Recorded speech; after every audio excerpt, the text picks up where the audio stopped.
All right, everyone. Hello and welcome to the Western Montana Regional Competition for Poetry Out Loud.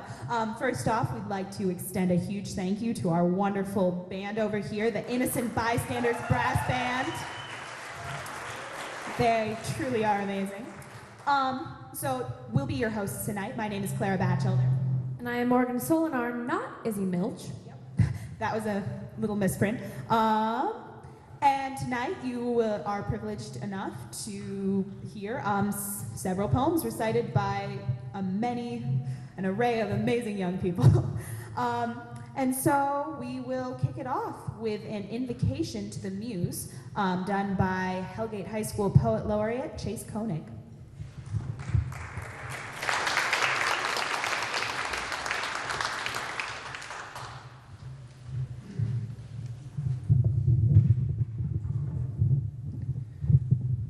How's it going, guys?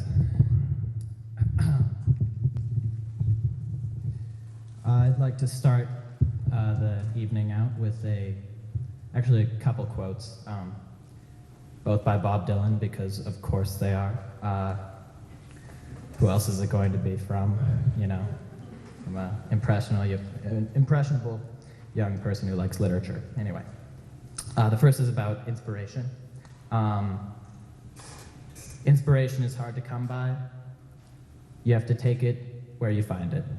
And I think that's important to remember, especially for poets. The second quote has more to do with the poem I'm going to be reading, which is called The Rider by Richard Wilbur.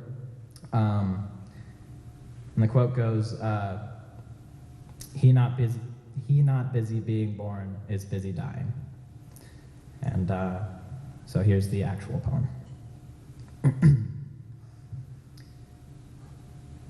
In her room at the prow of the house, where the light breaks and the windows are tossed with the linden, my daughter is writing a story.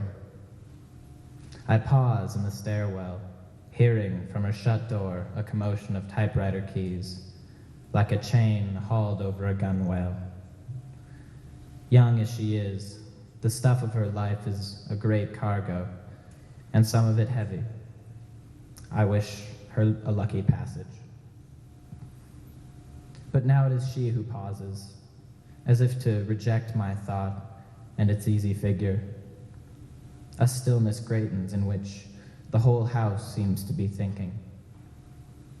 And then she is at it again, with the bunched clamor of strokes, and again is silent. I remember the dazed starling, which was trapped in that very room 2 years ago. How we stole in, lifted a sash, and retreated, not to affright it. And how for a helpless hour, through the crack of the door, we watched the sleek, wild, dark, and iridescent creature batter against the brilliance, drop like a glove to the hard floor or the desktop, and wait then, humped and bloody, for the wits to try it again, and how our spirits rose when suddenly sure it lifted off from a chair back, beating a smooth course for the right window and clearing the sill of the world. It is always a matter, my darling, of life or death, as I had forgotten. I wish what I wished you before, but harder. Thank you very much.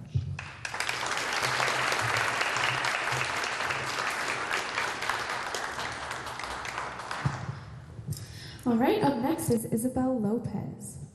She's a senior in high school, and she likes how the imaginary sounds when read aloud cool, crisp, and demanding.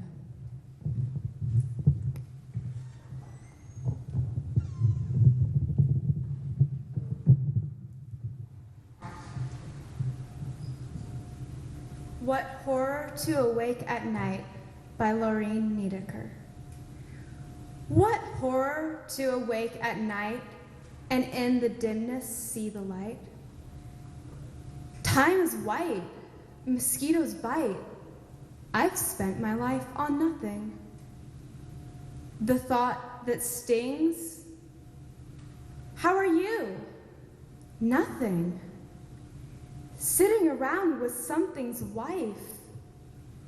Buzz and burn is all I learn. I've spent my life in nothing.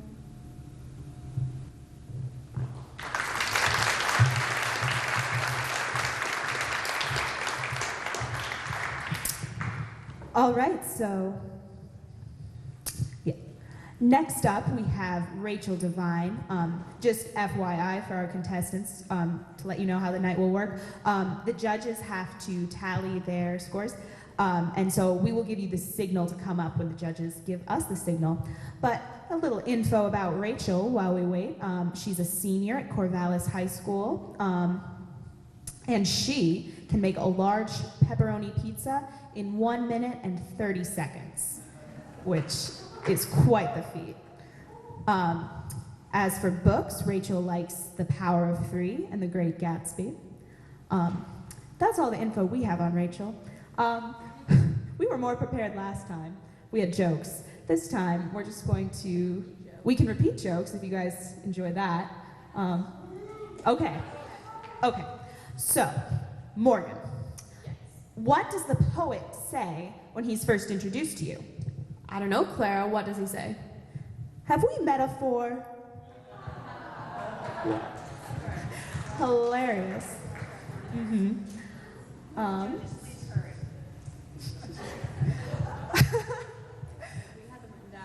We did have them written down last time.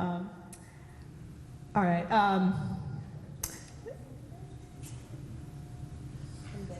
We can dance, we can sing. So, Clara, what's a raven's favorite poet? What is a raven's favorite poet, Miss Swanson? Edgar Allan Poe. Edgar Allan Poe. Haha. So much fun. Yes. We really were more prepared last time. Okay. I think we're getting there. Yeah, okay. Morgan, what's big and gray and writes poetry? I don't know. What is it? T.S. Elephant. Ha.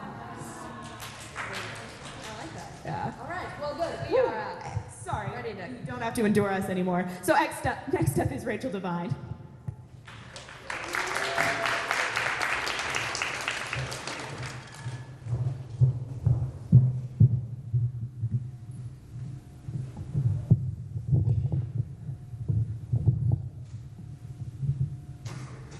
We Wear the Mask by Paul Laurence Dunbar.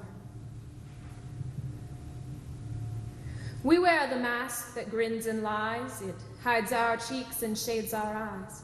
This debt we pay to human guile. With torn and bleeding hearts, we smile and mouth with myriad subtleties. Why should the world be overwise in counting all our tears and sighs? Nay, let them only see us while we wear the mask. We smile, but O great Christ, our cries to thee from tortured souls arise. We sing, but oh, the clay is vile beneath our feet, and long the mile. But let the world dream otherwise. We wear the mask.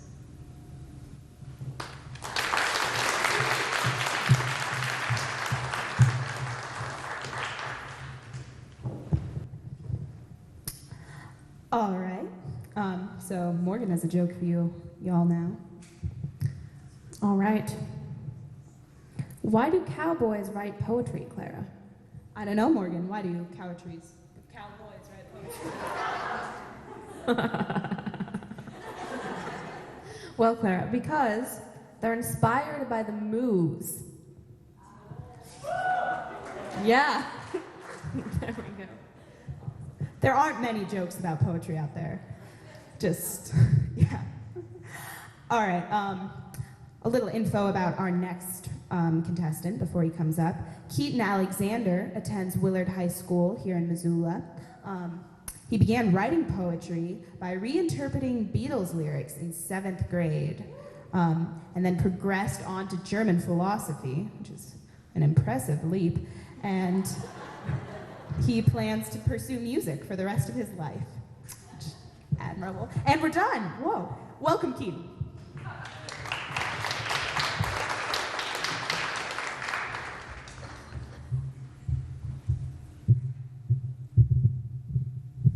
Dirge Without Music by Miss St. Vincent Millay. I am not resigned to the shutting away of loving hearts into the hard ground. So it is, and so it will be, for so it has been, time out of mind. Into the darkness they go, the wise and the lovely, crowned with lilies and with laurels they go, but I am not resigned. Lovers and thinkers, into the earth with you. Be one with the dull, the indiscriminate dust, a fragment of what you felt, of what you knew, a formula, a phrase remains, but the best is lost. The answers, quick and keen, the honest look, the laughter, the love, they are gone. They are gone to feed the roses. Elegant and curled is the blossom, fragrant is the blossom I know, but I do not approve. More precious was the light in your eyes than all the roses in the world. Down, down, down into the darkness of the grave. Gently they go, the beautiful, the tender, the kind. Quietly they go, the intelligent, the witty, the brave, I know, but I do not approve, and I am not resigned.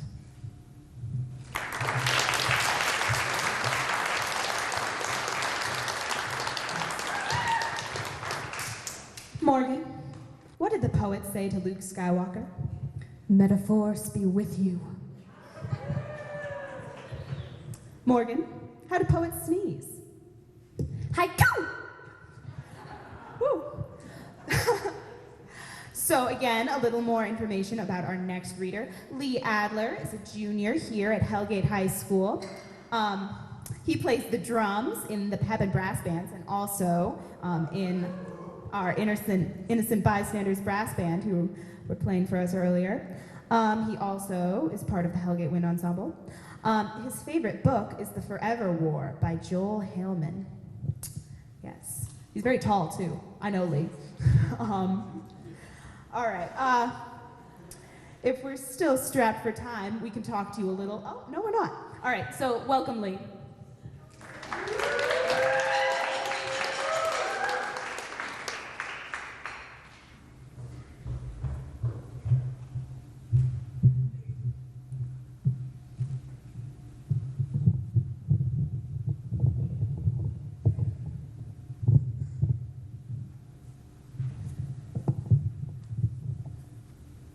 Caged Bird by Maya Angelou. The free bird leaps on the back of the wind and floats downstream till the current ends. He dips his wing in the orange sun rays and dares to claim the sky. But a bird that stalks down his narrow cage can seldom see through his bars of rage. His wings are clipped, and his feet are tied, so he opens his throat to sing. The caged bird sings with a fearful trill of things unknown but longed for still, and his tune is heard on the distant hill, for the caged bird sings of freedom. A free bird leaps on the back of the wind. A free bird thinks of another breeze, and the trade wind soft through the sighing trees, and the fat worms laying on the dawn-bright lawn, and he names the sky his own. But a caged bird stands on a grave of dreams. His shadow shouts in a nightmare scream. His wings are clipped, and his feet are tied, so he opens his throat to sing. The caged bird sings with a fearful trill of things unknown but longed for still, and his tune is heard on the distant hill, for the caged bird sings of freedom.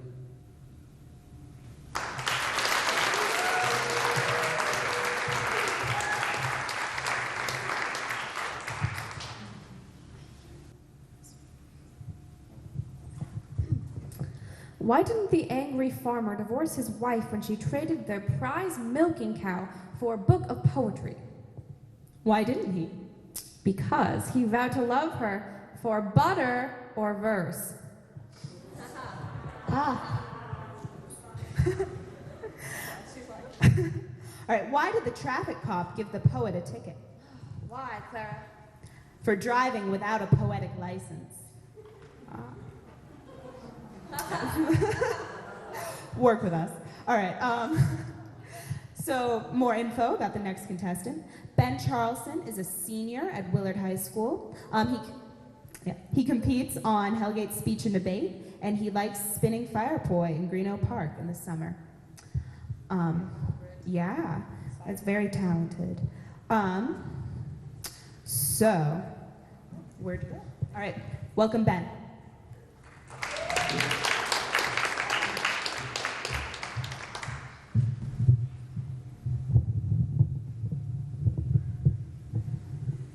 First Poem for You by Kim Adonisio. I like to touch your tattoos in complete darkness when I can't see them. I'm sure of where they are, know by heart the neat lines of lightning pulsing just above your nipple, can find, as if by instinct, the blue swirls of water where a serpent twists facing a dragon. When I pull you towards me, taking you, spent until we're quiet on the sheets, I love to kiss the pictures in your skin.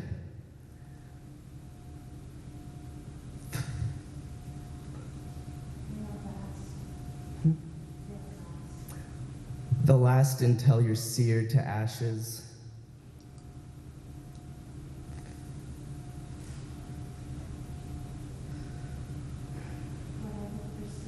Whatever persists or turns to pain between us, they'll still remain. So I touch them in the dark, but touch them trying. Thank you.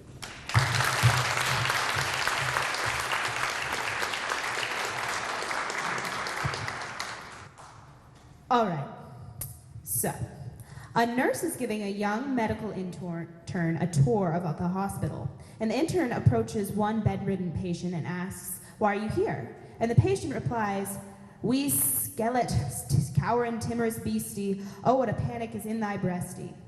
And the intern moves on to the next bed and asks the same question, "Why are you here?" And the patient answers, "Oh, my love is like a red, red rose that's newly sprung in June." And the intern moves on to a third bed and asks again, "Why are you here?" To which the third patient replies, "The best laid plans of mice and men may often gang awry." And at this, the intern turns to the nurse and asks, "What ward is this anyway?" And the nurse replies, "The burns unit." In-depth one. So next up is Cassidy Grady, who's a junior at Whitefish High School. Cassidy enjoys reading Atwood, Bukowski, Hess, and Thoreau. She's an active skier, soccer player, runner, and biker. So welcome, Cassidy.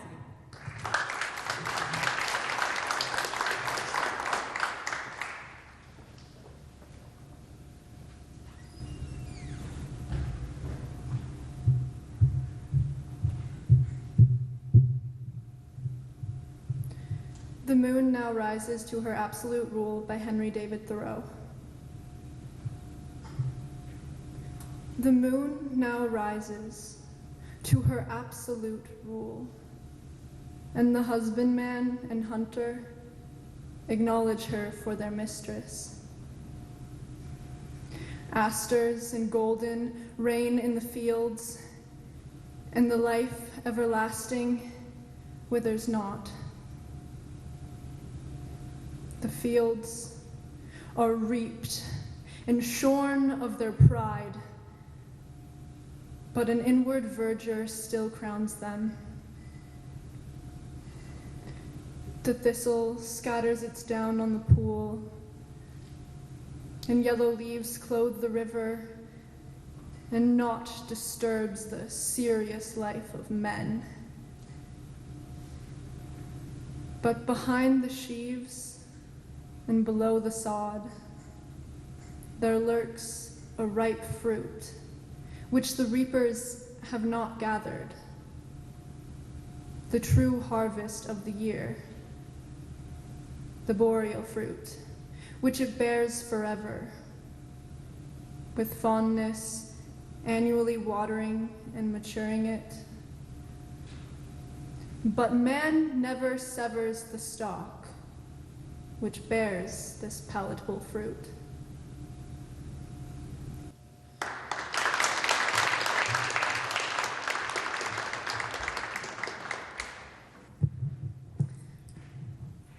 One day, a student was taking a very difficult essay exam.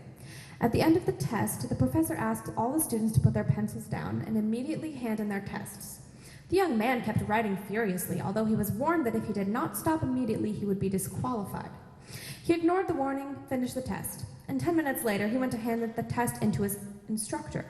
The instructor told him he would not take the test, and the student asked, "Do you know who I am?" And the professor said, "No, and I do not care." The student asked again, "Are you sure you don't know who I am?" And the professor said, "No." So the students walked over to the pile of tests and placed his test in the middle and threw the papers in the air. "Good," the student said, and he walked out, and he passed. Little school joke for you. Ha ha. So next up, we have Emily Heidman. She's a senior, and she loves to read. She's accompanied by her AP English classmates tonight. She plays in the pep band and participates in speech and debate at Hamilton High School. And we can pull up more jokes for you. Oh, no, we're good. Welcome, Emily.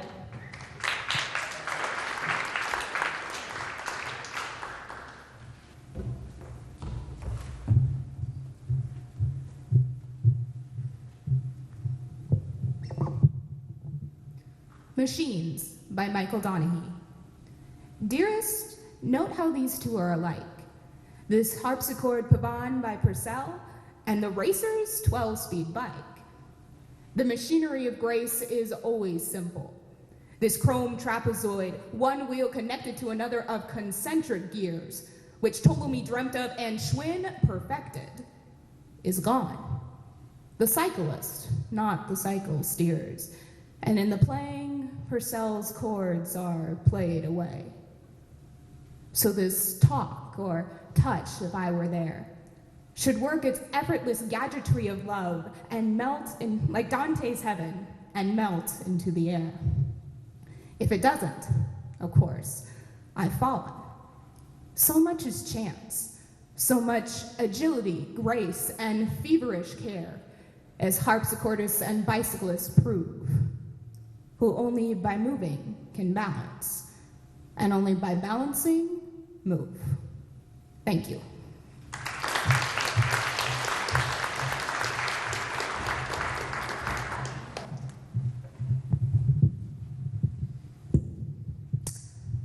All right, so what is a simile? It's like a metaphor. I love that one.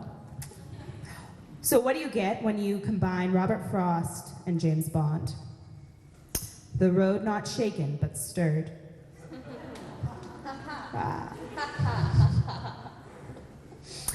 So Courtney Miller, our next speaker, is the president of NHS and a student government member at Hamilton High School.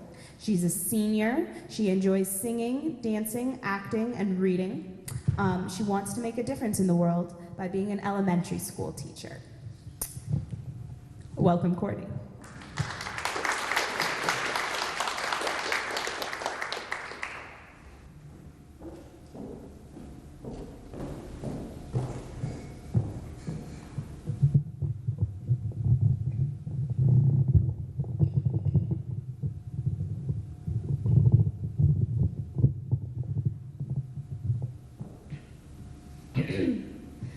Richard Cory by Edwin Arlington Robinson. Whenever Richard Cory went downtown, we people on the pavement looked at him. He was a gentleman from soul to crown, clean-favored and imperially slim. And he was always quietly arrayed, and he was always human when he talked. But still, he fluttered pulses when he said, "Good morning," and he glittered when he walked. And he was rich, yes, richer than a king, and admirably schooled in every grace. In fine, we thought that he was everything, to make us wish that we were in his place. So on we worked, and waited for the light, and went without the meat, and cursed the bread. And Richard Cory, one calm summer night, went home and put a bullet in his head.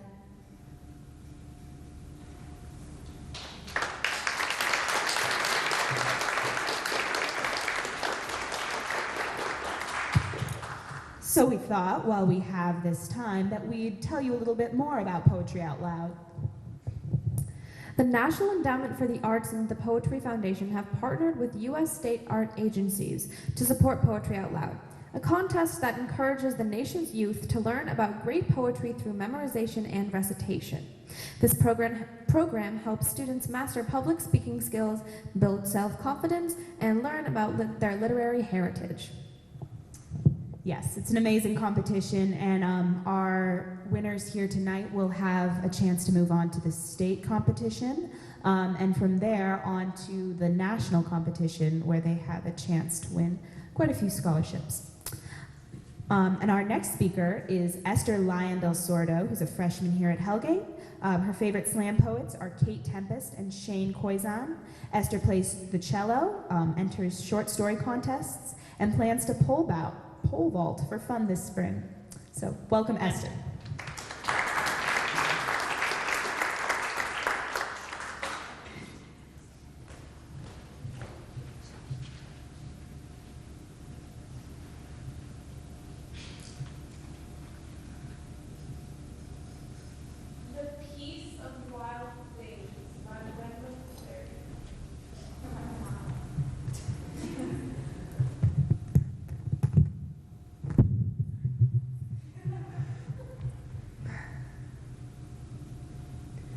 When despair for the world grows in me, and I wake in the night at the least sound, and in fear of what my life and my children's lives may be, I go and lie down where the wood drake rests in his beauty on the water, and the great heron feeds. I come into the peace of wild things who do not tax their lives with forethought of grief. I come into the presence of still water, and I feel above me the day-blind stars waiting with their light. For a time, I rest in the grace of the world and am free.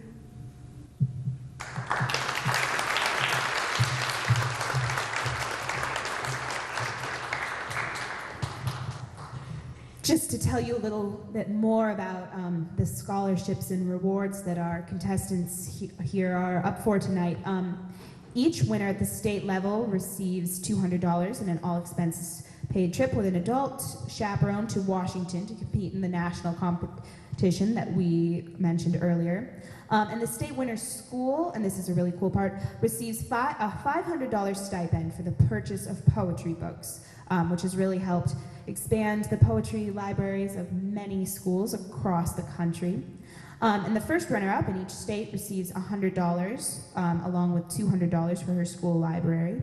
And a total of $50,000 in awards and school stipends is awarded annually at the national finals. So Poetry Out Loud is really an event that helps schools everywhere. Yep. Our next speaker is Abby Powers, who's a sophomore at Chrysalis High School in Eureka, Montana. She chose her poem tonight because the church scene in the movie Selma hit her especially hard, and she wanted to turn that emotion into a poem. Welcome, Abby.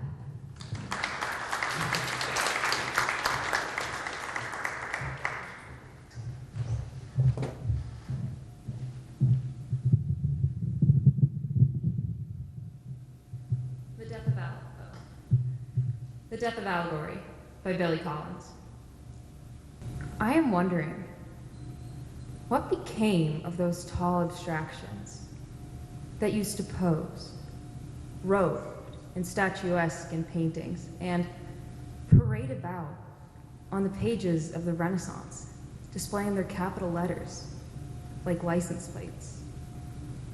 Truth, cantering on a powerful horse. Chastity, eyes downcast, fluttering with veils. Each one is marble, come to life, a thought and a coat. Courtesy, bowing with one hand always extended, reason with their crown, inconstancy, alert behind a helm. They're all retired now, consigned to a Florida for tropes. Justice is there, standing by an open refrigerator. Valor lies in bed, listening to the rain. Even death has nothing to do but mend his cloak and hood.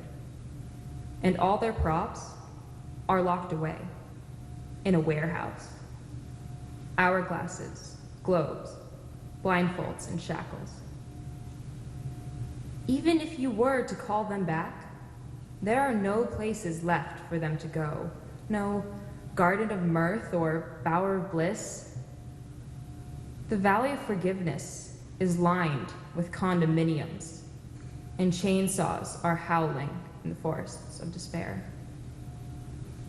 Here, on the table near the window, is a vase of peonies, and next to it, black binoculars and a money clip. Exactly the kind of thing we now prefer. Objects that sit quietly on a line in lowercase, themselves and nothing more, and a wheelbarrow, an empty mailbox, a razor blade resting in a glass ashtray. As for the others, the tall ideas on horseback and the long-haired virtues in embroidered gowns, it looks as though they've gone down that road you see on the final page of storybooks. The one that winds up a green hillside before disappearing into an unseen valley where everyone must be fast asleep.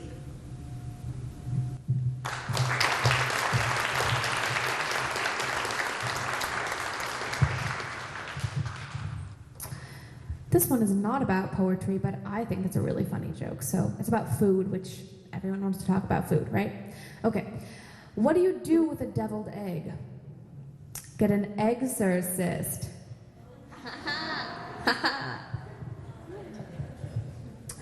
Another egg joke. We have a lot of egg jokes. I don't know why.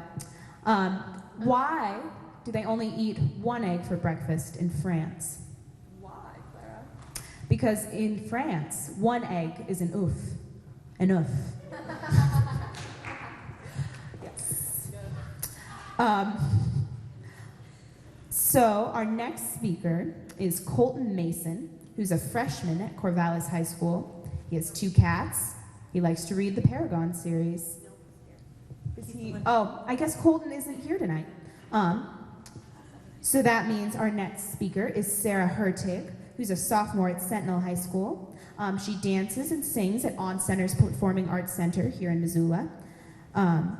And the poem she's reciting will explain exactly how she feels. So Colton did not check in, but he's here. Oh, Colton's here. Yay, Colton. Sorry.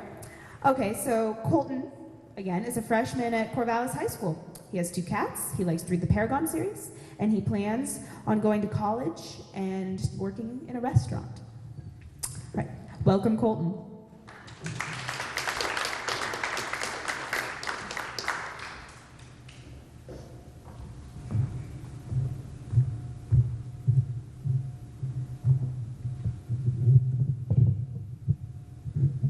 The Jabberwocky by Lewis Carroll. 'Twas brillig in the slithy troves, and gyre gimble in the wabe. All mimsy were the borogroves, and the mome wraiths outgrabe. Beware the Jabberwock, my son, the jaws that bite, the claws that catch. Beware the Jubjub bird, and shun the frumptuous Bandersnatch. He left with a vorpal sword in hand. Long time the Max Mome foe he sought. He rested by a tum-tum tree, and he stood in thought. And as uffish in thought he stood, the Jabberwock, his eyes aflame, tumbling through the tum-tum wood, and bumbling as it came. 1, 2, 1, 2, and through, the vorpal blade went snick-a-snack. He left it dead, and with its head he went galumphing back. And hast thou slayed the Jabberwock? Oh, come to my arms, my beamish boy. Oh, Frabjous Callooh Callay, he chortled in his joy. 'Twas brillig in the slithy troves, did gyre gimble in the wabe. All mimsy were the borogroves, and the mome wraiths outgrabe. Thank you.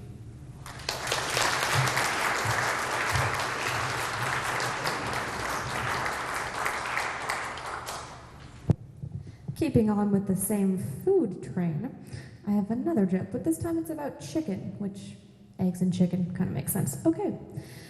A chicken went into a library and went up to the desk and said to the librarian, "Book, book, book, book." So the librarian gave the chicken 4 books, and the chicken left, and came back later that day, put the 4 books down and said, "Book, book." So the librarian took back the first 4 books and gave the chicken 2 new books, and the chickens left. He came back later the same day, put down the books again, and said, "Book, book, book." And I will continue this when I come back up again, because we have the thumbs up. All right, so we already introduced Sarah Hertig. Welcome, Sarah.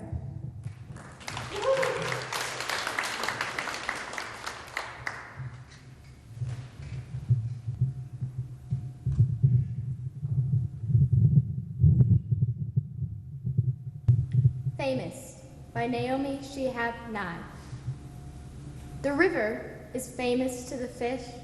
The loud voice is famous to silence, which knew it would inherit the earth before anybody said so.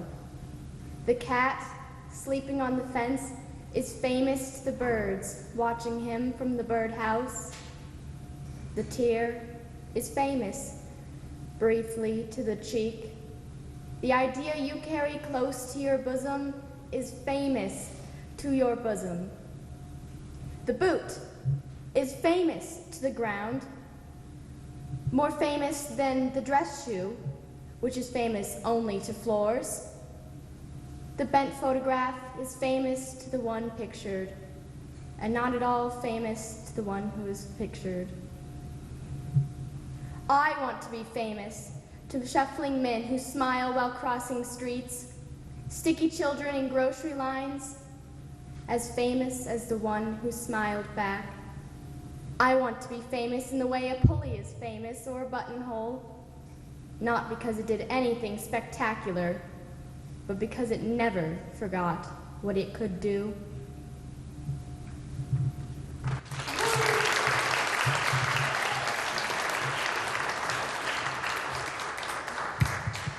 Right, to continue the joke. So he came back later the same day and put the 2 books down and said, "Book, book, book." So the librarian took back the 2 books and gave the chicken 3 new books, and the chicken left. But this time, the librarian followed the chicken out of the library to see what it was doing with all of these books, since no one can read that fast and have to go through 9 books in a single day. So the librarian followed the chicken down a dirt road and right down a path through the woods and came into a pond where the chicken was handing the books one by one to a frog, who kept saying, after the chicken gave the frog the book, "Read it, read it, read it." So there's the joke.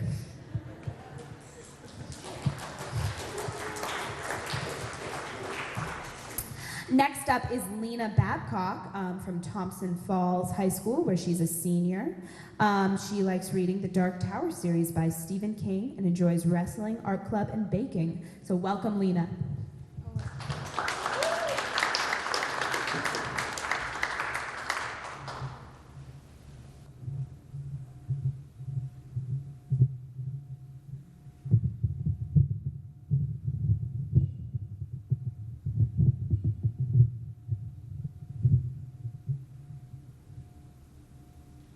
A Psalm of Life by Henry Wadsworth Longfellow.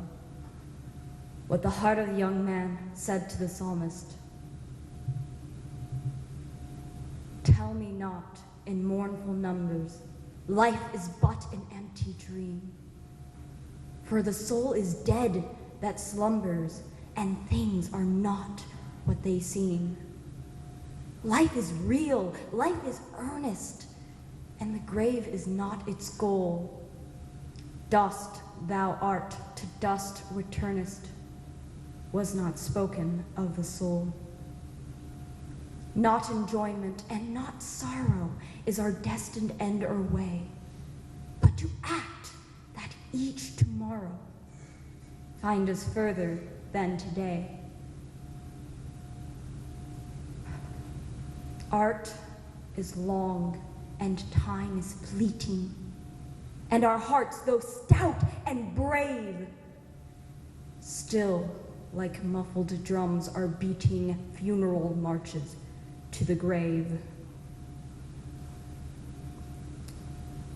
In the world's broad field of battle, in the bivouac of life, be not like dumb, driven cattle, be a hero in the strife. Trust no future, however pleasant. Let the dead past bury its dead. Act in the living present, heart within and God o'erhead. Lives of great men all remind us we can make our lives sublime. And departing, leave behind us footprints on the sands of time. Footprints that perhaps another, sailing o'er life's solemn main, a forlorn and shipwrecked brother, seeing shall take heart again. Let us then be up and doing, with a heart for any fate, still achieving, still pursuing. Learn to labor and to wait.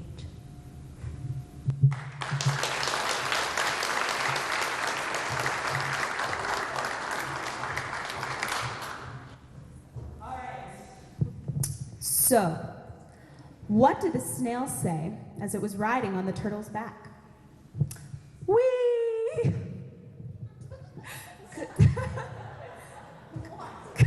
Because they're both slow. It's my favorite joke of all time. Okay, while we're waiting, we'd like to extend a special thank you to all our judges here tonight. Tammy Halland, Max Keisler, Jeff Badenoch, Sina Demmons, and Mara Pennick Crouch. They're all literary people from around the world. Thank you very much for your time. Our next contestant is Magnolia Chin, who's a sophomore at Sentinel High School. She loves being outdoors, hiking, swimming, skiing, and baking. Biking. All right, welcome Magnolia.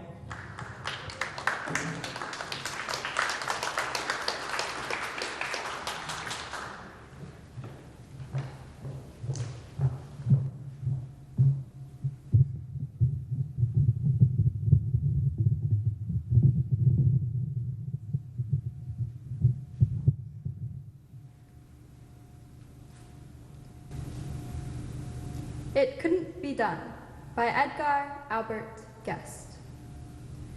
Somebody said that it couldn't be done, but he, with a chuckle, replied that maybe it couldn't, but he would be one who wouldn't say so till he tried. So he buckled right in with a bit of a grin.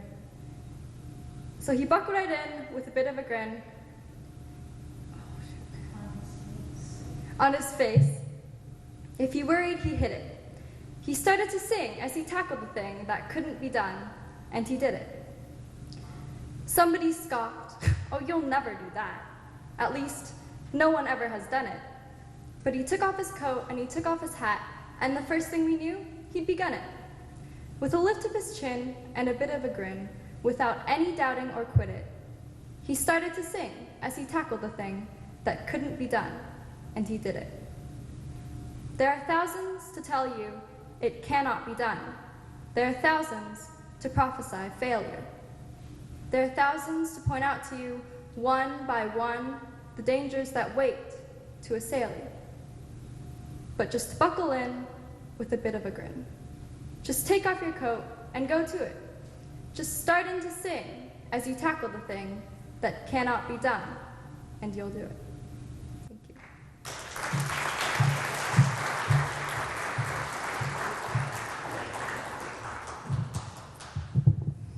Next for you, I have a montage of chicken jokes. Get excited. Okay. What do you call a chicken that wakes you up at the same time every morning? An alarm clock. And that sound it makes is a tick-tock-a-doodle-doo. Chickens are the hardest working animals. You want to know why? Because they work around the clock. Chicken soup is good for you. Unless you're a chicken. When a chicken is crazy, it's referred to as a cuckoo clock. I think that's all for the chicken jokes. Hoorah. All right, so next up we have Taylor Rogers, who attends Willard School here in Missoula. She's a cat person who loves the universe, mixed media, and writing. So welcome, Taylor.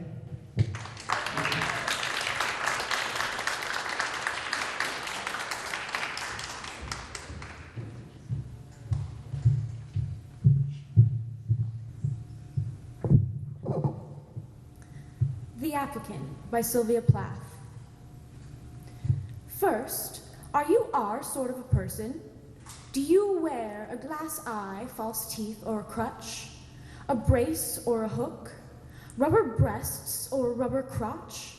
Stitches to show something's missing? No? Then how can we give you a thing? Stop crying. Open your hand. Empty? Empty.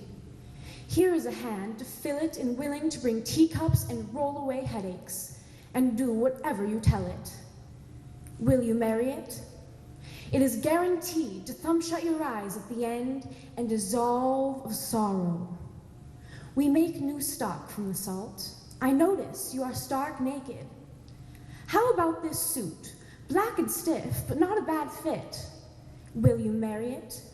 It is waterproof, shatterproof, proof against fire and bombs through the roof. Believe me, they'll bury you in it. Now your head, excuse me, is empty. I have the ticket for that. Come here, sweetie, out of the closet. Well, what do you think of that? Naked as a paper to start, but in 25 years, she'll be silver. In 50, gold. A living doll everywhere you look. It can sew, it can cook, it can talk, talk, talk. It works. There's nothing wrong with it. You have a hole, it's a poultice. You have an eye, it's an image. My boy, it's your last resort. Will you marry it, marry it, marry it? Thank you.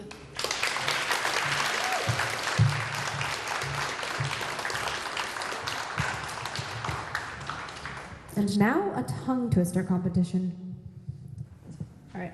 Irish wristwatch, Irish wristwatch, Irish wristwatch, Irish wristwatch. Doesn't sound as hard as it is.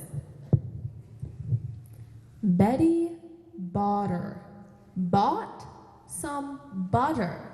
But the butter was bitter. If she put it in her batter, then it make her batter bitter. So Betty Botter bought a bit of better butter, and she put it in her batter, and it made her batter better. So 'twas better, better, better, better, better, better.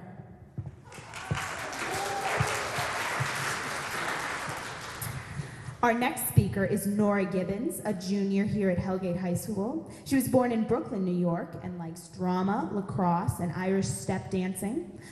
She likes to read Stieg Larsson books, and her favorite poets are Anne Sexton, Yeats, and Sylvia Plath.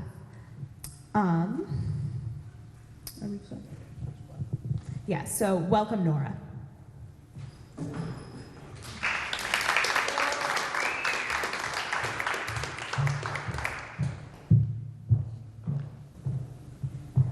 Conversation by I. We smile at each other, and I lean back against the wicker couch. How does it feel to be dead, I say?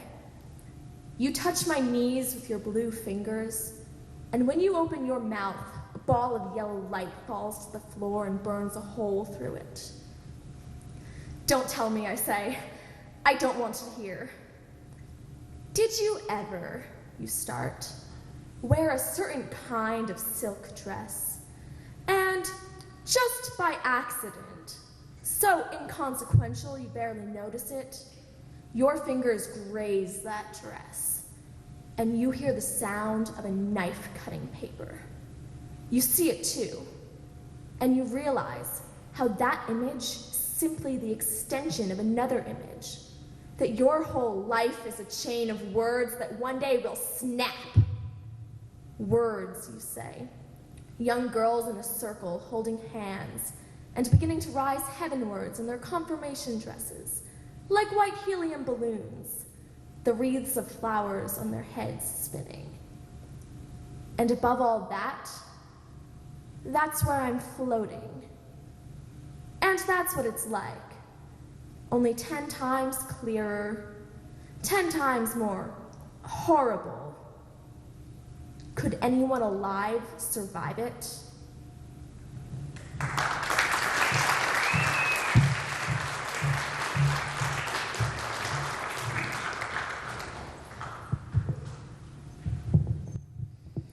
All right. A man walked into a bar. You'd have thought he'd have seen it. All right, so we're just kind of the worst MCs of all time. We think that's kind of generally acknowledged by y'all. So we're gonna ask you trivia questions. So please participate, please raise your hands. So how tall was Joseph Stalin? Does anyone know? Do you know, Morgan? Oh, do we have a guess from the audience? Short? He was short, but like how short? 5'4", yes, you won. You win our love and acceptance. And gratitude for killing time. Yes. Thank you. Thank you. So, our next speaker is Giovanna McAllister. No. Oh, Giovanna's not here tonight. So our next speaker then is Kelsey Crittenden, who's a Sentinel High School sophomore who loves choir, swimming, piano, art, and the author Cassandra Clare. And she would like to be an elementary school teacher when she grows up, or a psychiatrist. So welcome, Kelsey.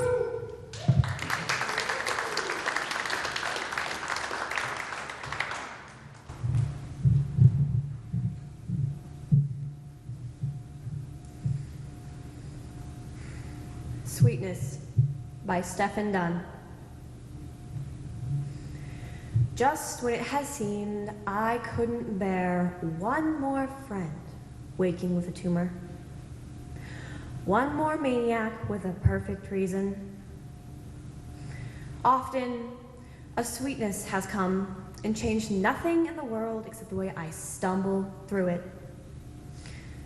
For a while, lost in the ignorance of loving someone or something, the world shrunk to mouth size, hand size, and never seeming small. Tonight, my friend called to say his lover was killed in a car he was driving. His voice was low and guttural, and he repeated what he needed to repeat, and I repeated the one or two words we have for such grief until we were speaking only in tones. Often, a sweetness comes as if on loan, and stays just long enough to make sense of what it means to be alive, and then returns to its dark source. As for me, I don't care where it's been or what bitter road it's traveled to come so far, to taste so good.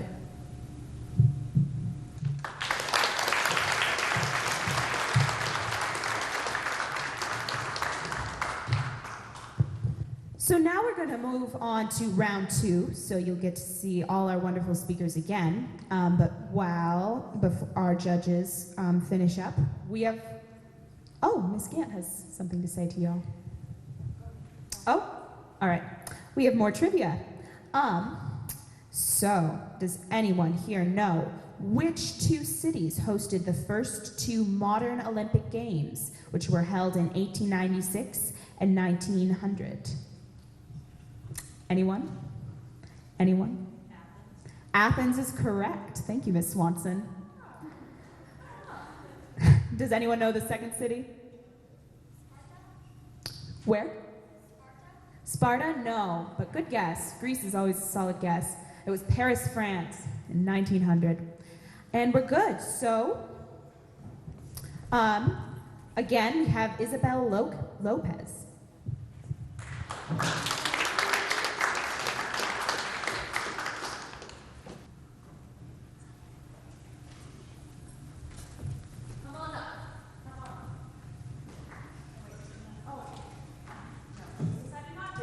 All right, so Isabel will not be doing the second round. So again, we have Rachel Devine.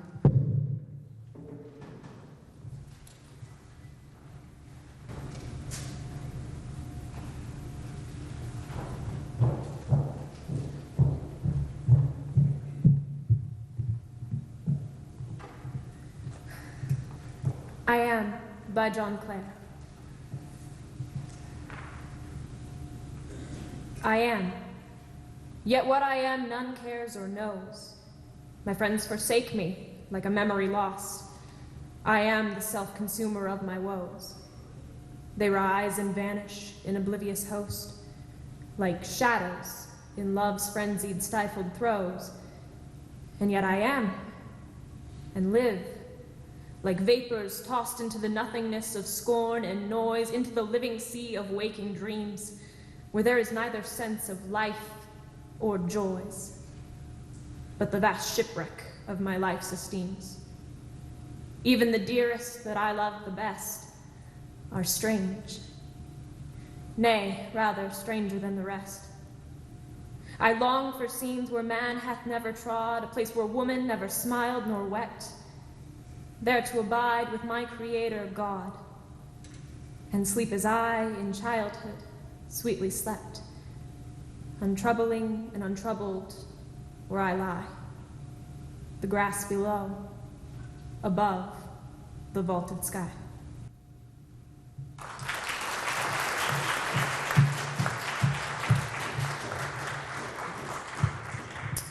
So, lucky you, we have even more trivia.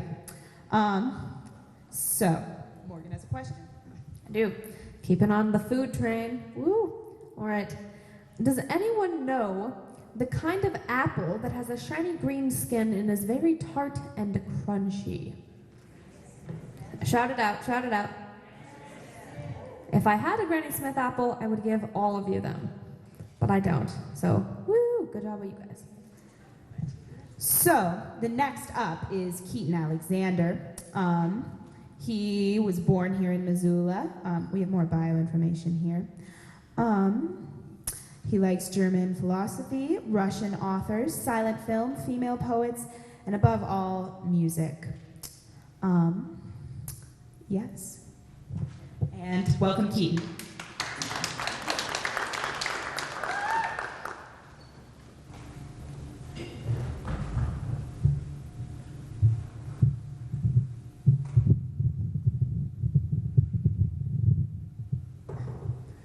The Battle Days by Kenneth Rexroth.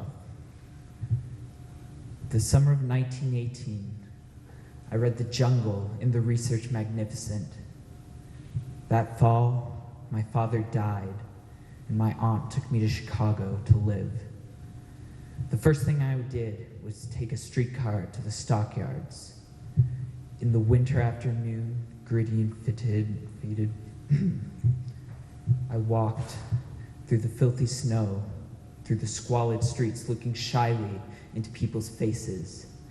Those who were at home in the daytime, debauched and exhausted faces, starved and looted brains, faces like the faces in the senile and insane wards of charity hospitals, predatory faces of little children.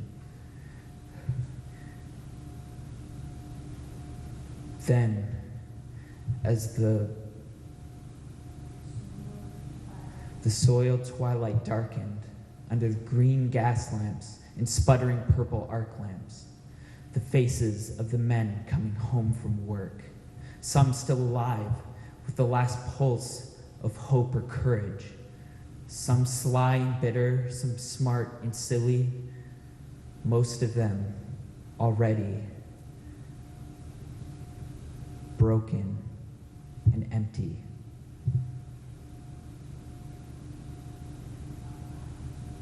No life, only blinding tiredness, more tired than any animal, any tired animal.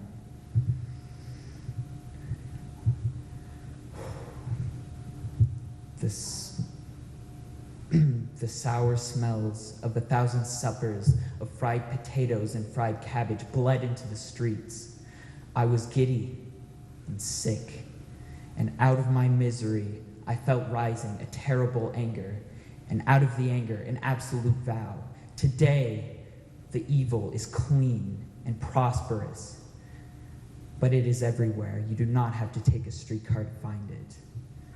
And it is the same evil, and the misery, and the anger, and the vow are the same.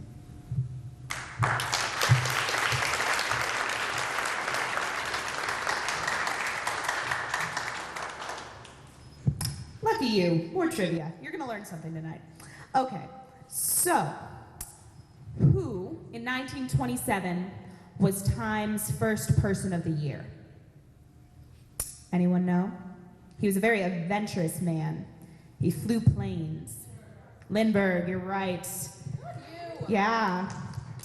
So, next up, again,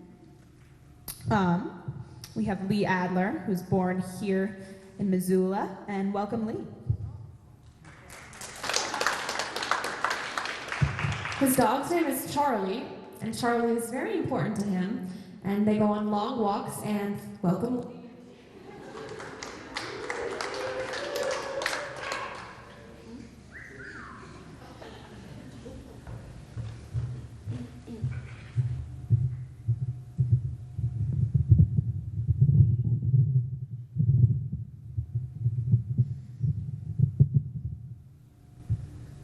Annabel Lee by Edgar Allan Poe. It was many and many a year ago in a kingdom by the sea that there lived a maiden by the name of, whom you may know by the name of Annabel Lee. And this maiden, she lived with no other thought than to love and be loved by me. I was a child and she was a child in this kingdom by the sea, but we loved with a love that was more than love, I and my Annabel Lee, with a love that the winged seraphs of heaven coveted her and me. And that was the reason that long ago in this kingdom by the sea, a wind blew out of a cloud, chilling my beautiful Annabel Lee, so that her highborn kinsman came and bore her away from me.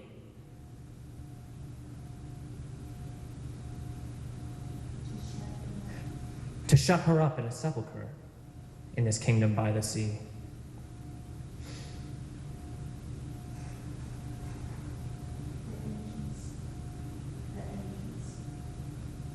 I'm sorry, what? The angels not half so happy in heaven when envying her and me. And this was the reason, as all men know in this kingdom by the sea, that the wind blew out of the cloud by night, chilling and killing my Annabel Lee. But our love, it was stronger by far than the love of those who were older than we, of many far wiser than we. And neither the angels in heaven above, nor the demons down under the sea, can ever dissever my soul from the soul of the beautiful Annabel Lee. For the moon never beams without bringing me dreams of the beautiful Annabel Lee. And the stars never rise, but I feel the bright eyes of my beautiful Annabel Lee. And so all the night tide I lay down by the side of my darling, my life and my bride, in her sepulchre there by the sea, in her tomb by the sounding sea.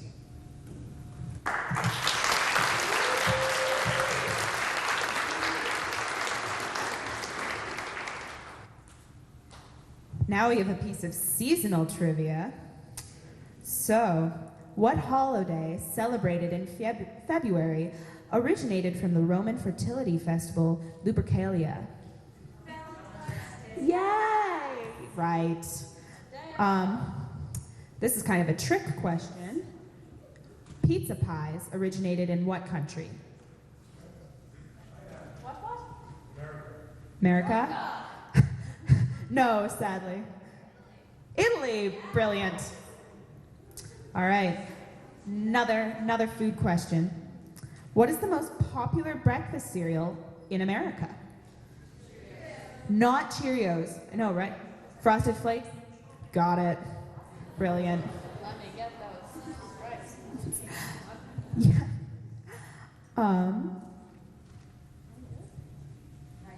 Not yet. So, yeah, next up we have Ben Charleston from Willard. Charleston. Ben plans on taking a year off or so after he graduates so he can figure out his life and plan out which path he plans to take. He enjoys being outside and hiking and spinning fire poi, as we know. So, welcome, Ben.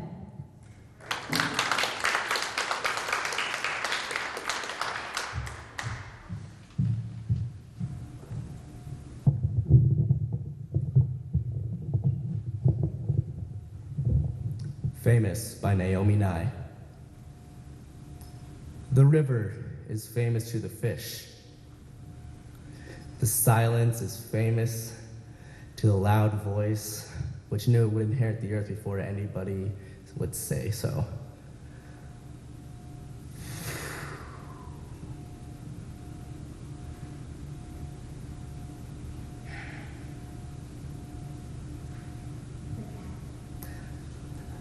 The cat is famous to the birds watching him from the birdhouse.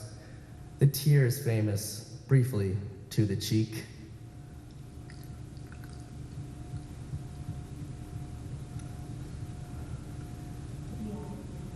The idea you carry close to your bosom is famous to your bosom.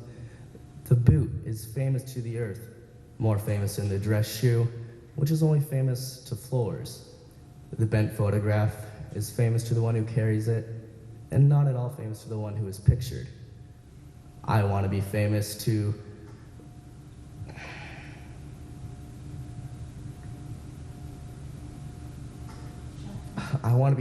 shuffling men who smile while crossing the street, to sticky children in grocery lines. I want to be famous as the one who smiled back. I want to be famous in a way a pulley is famous, or a buttonhole. Not because it did anything spectacular, but because it never forgot what it could do. Thank you.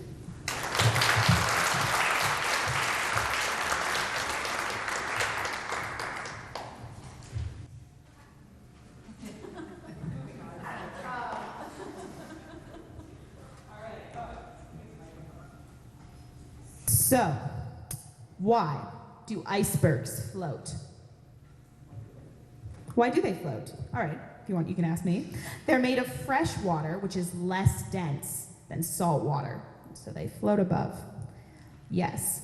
All right, so our next speaker is Cassidy Grady again. Her favorite books are the Poisonwood Bible and Siddhartha. She participates in soccer, cross country, downhill skiing, tennis, and road biking. Do you have something to add? Madam Headdress? Okay, all right. All right, welcome, Cassidy.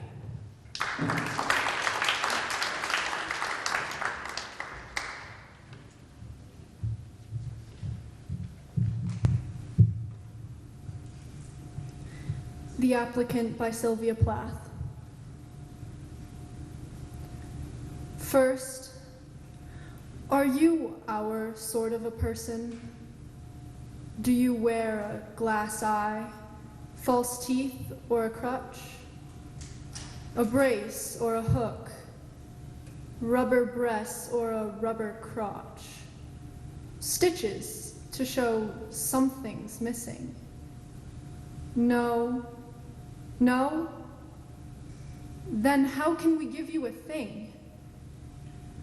Stop crying. Open your hand. Here is a hand. Empty? Empty. Here is a hand. To fill it, and willing to bring teacups and roll away headaches, and do whatever you tell it. Will you marry it? It is guaranteed to thumb shut your eyes at the end and dissolve of sorrow.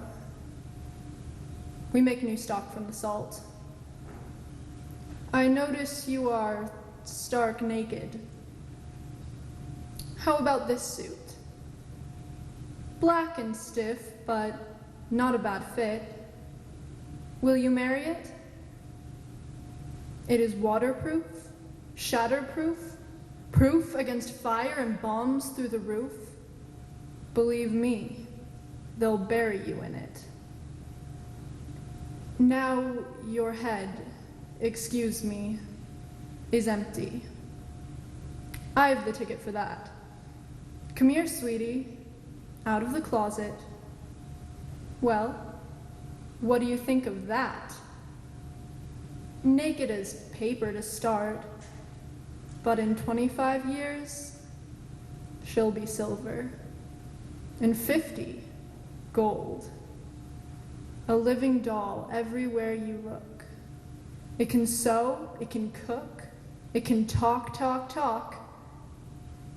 It works. There is nothing wrong with it. You have a hole, it's a poultice.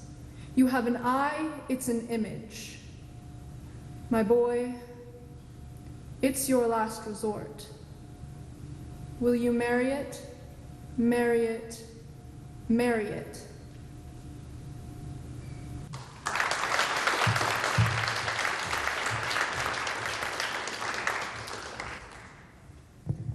All right. So what was the only ancient wonder of the world in Iraq? One, yes. You guys are smart. All right. So our next speaker is Emily Heitman. She participates in speech and debate and pep band. And her favorite books, it was asked, and she wrote anything. She loves to read. Yes. Morgan. Yes. I don't have anything to ask you. I'm killing time. Totally killing time. I can dance for you. You want to dance, Morgan? All right. Do you want like a beat? Maybe not. Okay. Next time. Yay. All right. Welcome, Emily.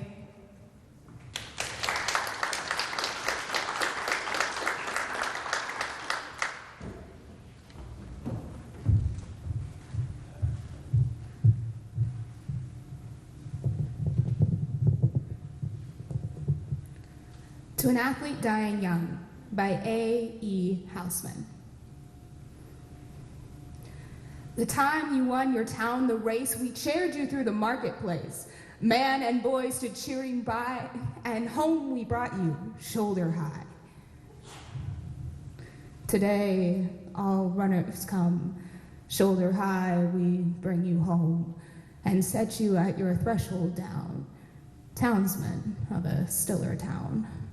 Smart lad, to slip the times away from fields where glory does not stay. And early though the laurel grows, it withers quicker than the rose. Eyes that shady night have shut cannot see the records cut, and silence sounds no worse than cheers after earth has stopped the ears.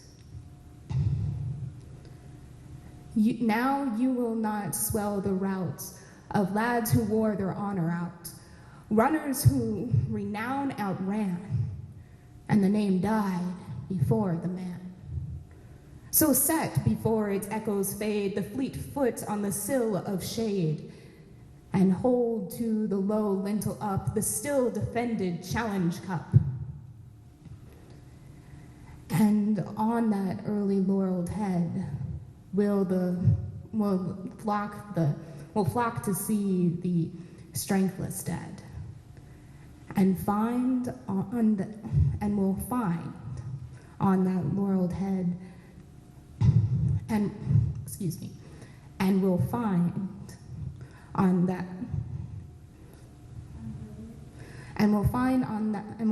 unwithered on its curls the garland briefer than a girl's. Thank you.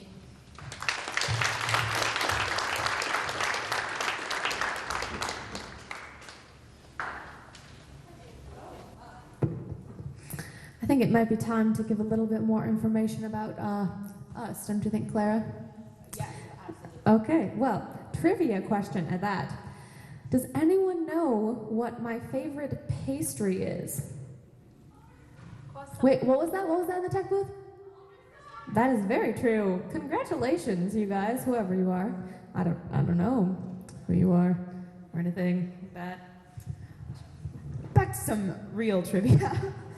The Baby Ruth candy bar was named after which real person? Identify by name if possible. Not Babe Ruth. Yes, Ruth Cleveland, daughter of President Grover Cleveland. So next up, we have Courtney Miller. Welcome, Courtney.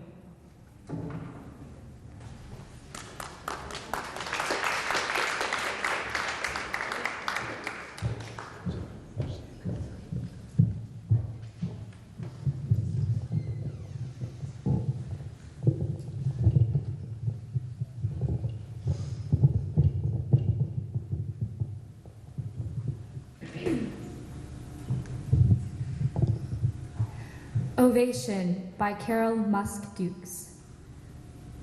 I try to make myself afraid, the way you must have been afraid, stepping out onto this stage, but with a fear so pure, so perfectly informed, that you strode out shouting. Here, where the neon yellow arrows painted on the floor shoot forward underfoot in blackness, beneath the hanging sequence of tinted skies, out toward that mindless, immortalizing light, now dark. Now, I think I feel the heat you must have felt rising from the front rows, a gaping fire door, a furnace, your single body standing here with no shadow, swinging on itself. Had you been a fool, you might have thought that they loved you. They never loved you, you said. They're hungry for the god in his gold eclipse, the pure you on fire. John and I moved quickly, each with a handful of ash, scattering. The sound of no sound, falling into the cracks in the boards, the footlights, the first row. A small, personal snow, a prince of dust, a villain of dust.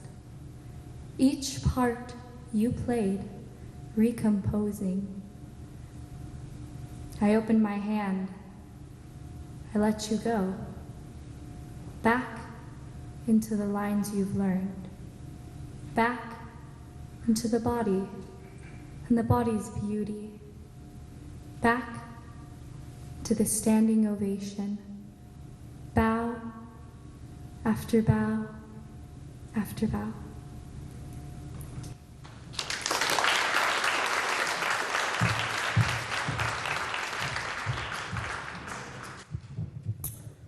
So, which beverage was named after its resemblance to the dark brown clothing worn by 16th century Italian monks? Anyone? Anyone? Yes. Cappuccino, yeah, for the Capuchin monks. Yeah, and so keeping on that coffee theme, because coffee is beloved by poets, Morgan has a story. I do indeed. So the Americano, is anyone familiar with the story of the Americano? No. Would you like me to tell you? All right, lovely. I will tell you. So when Americans would go over to Europe and they would order coffee, it was too strong for them. So they would ask the barista, or I don't know if they were called baristas back then, but you know what I'm saying, to water down the coffee. And for those of you who are not aware, an Americano is coffee shots and water. So the Americans would say, "Hi, can I have some water in my coffee?" That's why it's called an Americano. Woohoo. Yeah. All right, so next up is Esther Lyon del Sordo.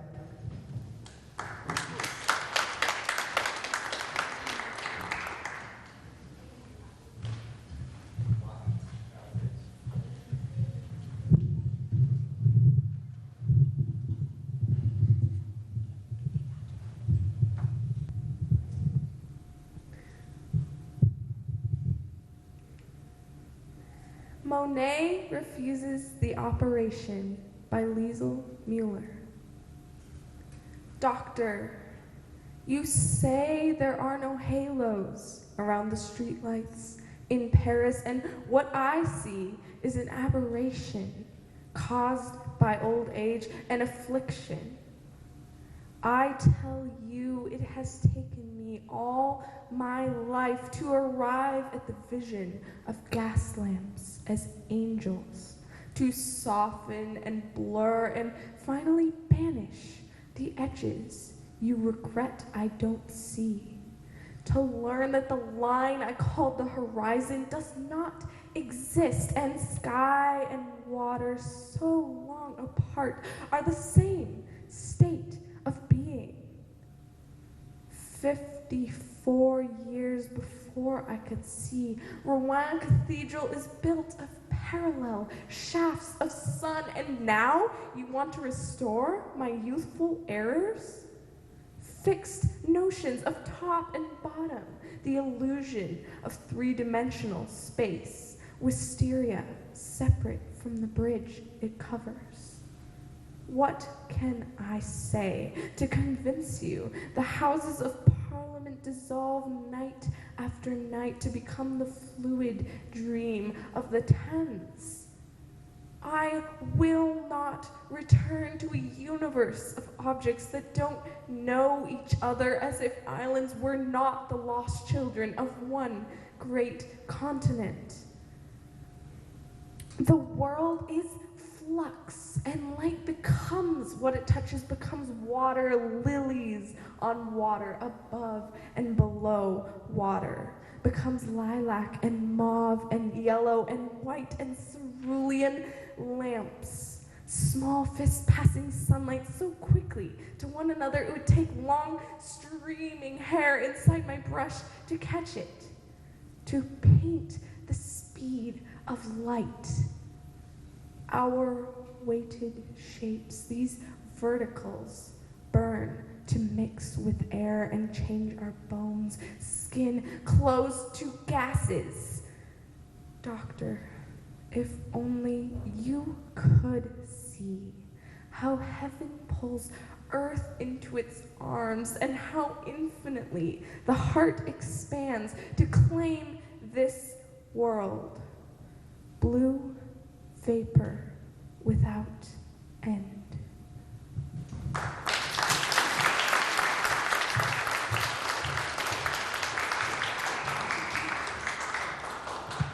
All right, so, little geography here. Which country borders Peru and Panama? Anyone? Colombia, yay, thank you. And now, a dance by Morgan Solinar.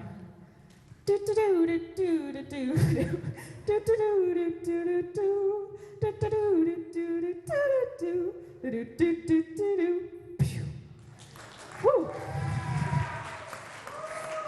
Woo. So next up is Abby Powers.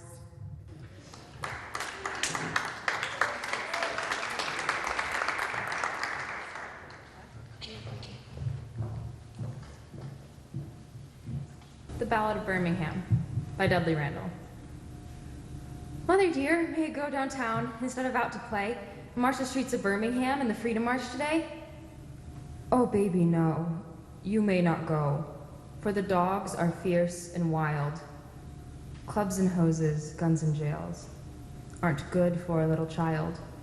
But mother, I won't be alone. Other children will go with me to march the streets of Birmingham and to make our country free. Oh, baby, no. You may not go, for I fear those guns will fire. But you may go to church instead and sing in the children's choir. She has combed and brushed her night dark hair and bathed the rose petal sweet and drawn white gloves on her small brown hands and white shoes on her feet. And the mother smiled to know her child was in the sacred place. But that smile was the last smile to come upon her face. For when she heard the explosions, her eyes grew wet and wild. She raced through the streets of Birmingham, calling for her child. She clawed through bits of glass and brick, then lifted out a shoe. Oh, here's the shoe my baby wore. But baby, where are you?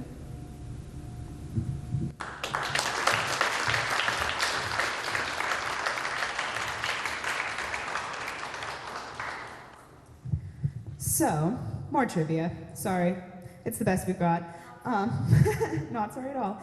I think this is really interesting. What has more pressure? The air in the tire of a car or the air trapped in a champagne bottle?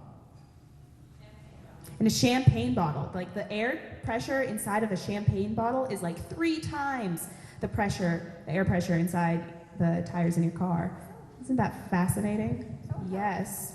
No, this website that we're getting started. What? Okay, we're good. So next up is Colton Mason.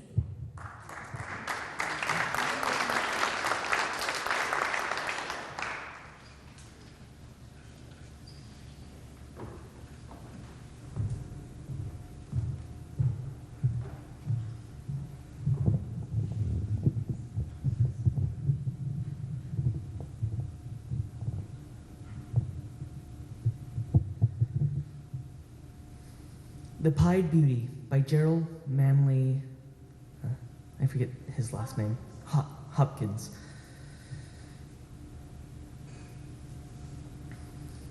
Glory to be God for dappled things, for the sky couple colored like a brindled cow, for the rose mole all stipple for the trout that swims,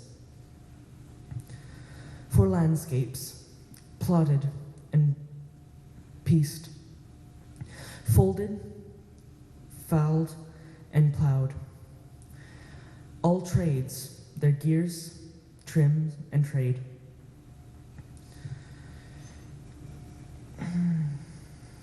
For things canter, original, strange, and shape.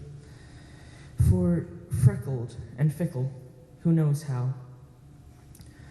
All that is swift and slow, sweet and sour, a dizzle and dim. He fathers forth a beauty that is slight changed. Praise him. Thank you.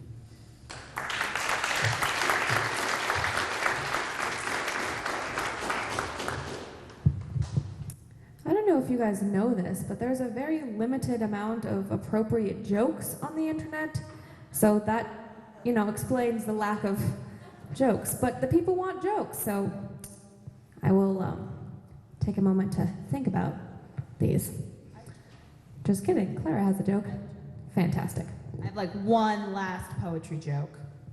So, why was Pablo Neruda so hounded by creditors?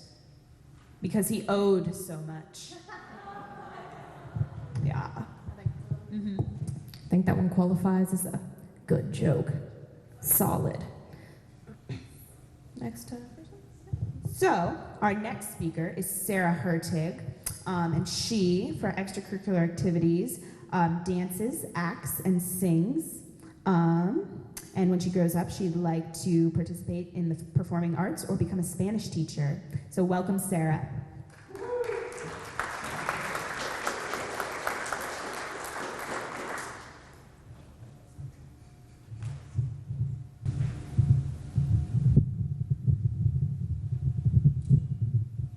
Tomorrow by Dennis O'Driscoll. Tomorrow, I will start to be happy. The morning light will light up like a celebratory cigar. Sunbeams sprawling on the lawn will set, dew sparkling like a cut glass tumbler of champagne. Today will end the worst phase of my life. I will put my shapeless days behind me, fencing off the past as a golden rind of sand parts slipshod sea from solid land. It is tomorrow I want to look back on, not today. Tomorrow I start to be happy. Today is almost yesterday, too. Australia, how wise you are to get the day over and done with first, out of the way.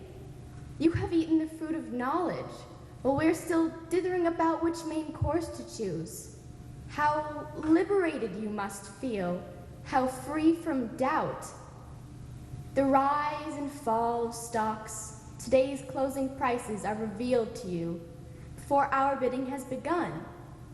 Australia, you can gather in your accident statistics like a harvest, while our roads still have hours to kill. When we are in the dark, you have sagely seen the light. 3. Cagily, presumptuously, I dare to write 2018. A date without character or tone, 2018. A year without interest rates or mean daily temperature. Its hit songs have yet to be written, its New Year's babies to be induced, its truces to be signed. Much too far off for prophecy, though one hazards a tentative guess, a so-so year most likely. Fizzling off with the usual end-of-season sales, everything slashed. Your last chance to salvage something of its style.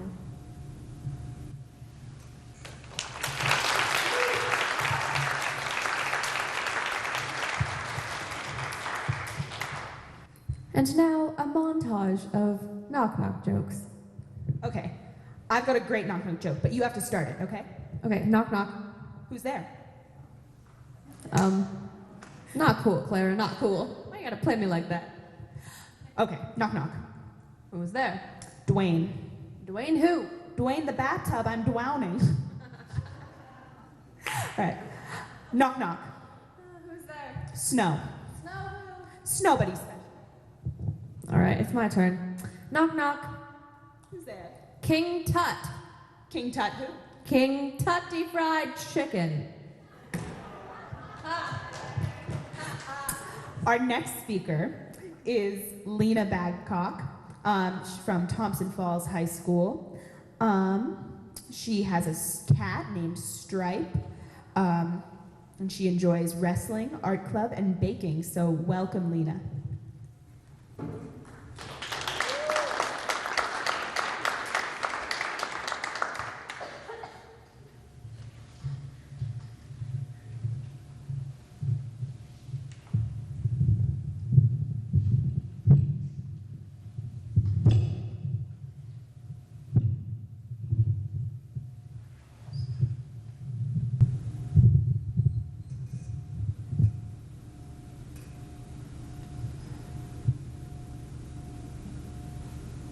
Eagle Poem by Joy Harjo.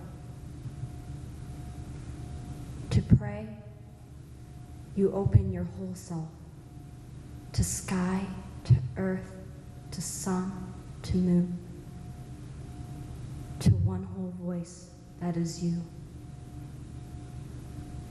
And know there is more that you can't hear, can't see, can't know except in moments steadily growing and in languages that aren't always sound but other circles of motion.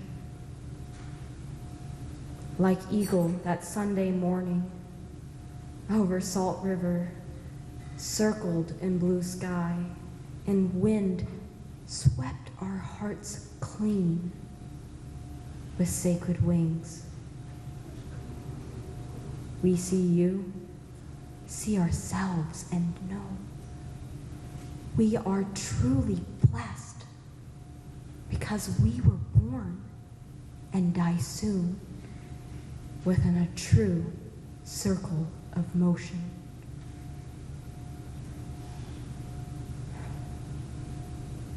Breathe in,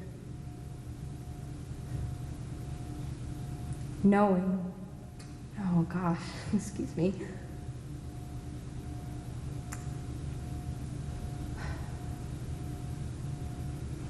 Breathe in,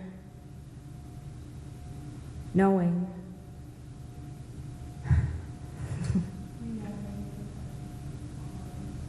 We're made of all this, and breathe, knowing we were truly blessed because we were born and die soon within a true circle of motion.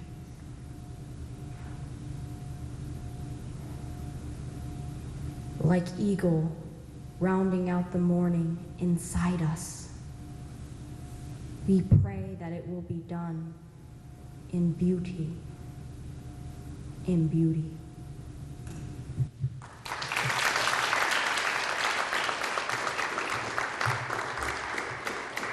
So we have more knock-knock jokes, because who could get tired of those?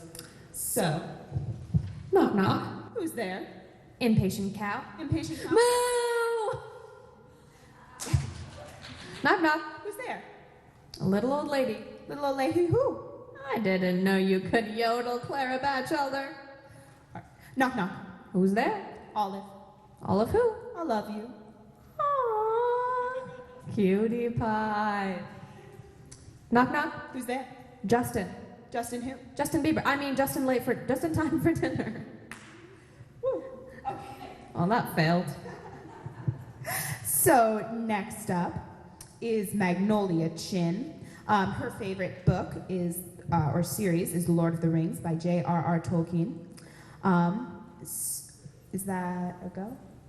Yes. So welcome, Magnolia.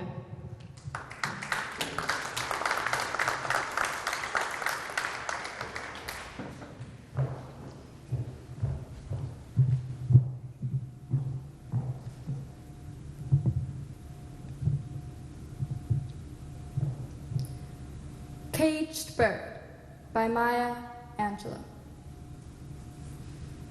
A free bird leaps on the back of the wind and floats downstream till the current ends, and dips his wing in the orange sun rays and dares to claim the sky.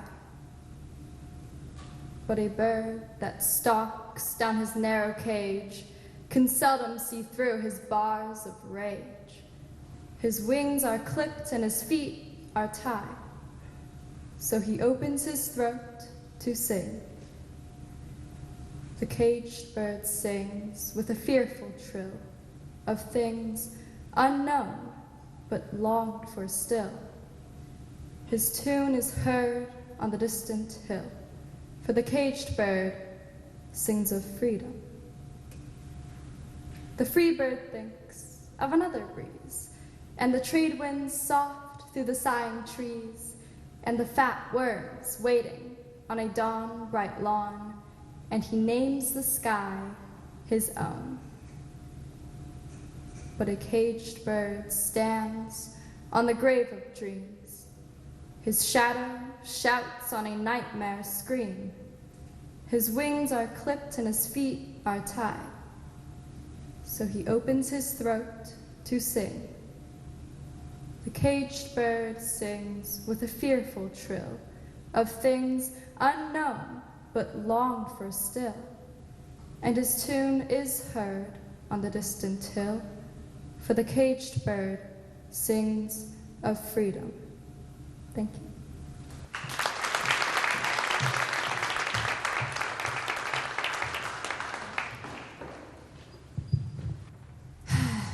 Knock, knock. Who's there? More knock, knock jokes. Woo. Knock, knock. Who's there? Ach. Achoo! Bless you. Thank you. Woo. So, our next speaker is Taylor Rogers. Her favorite poet, Sylvia Plath, has inspired her in multiple writing forms, and she plans on seeking a career involving creative writing. She can be found sipping tea at Butterfly Herbs or mysteriously vanishing into the night. Ooh. All right, welcome, Taylor.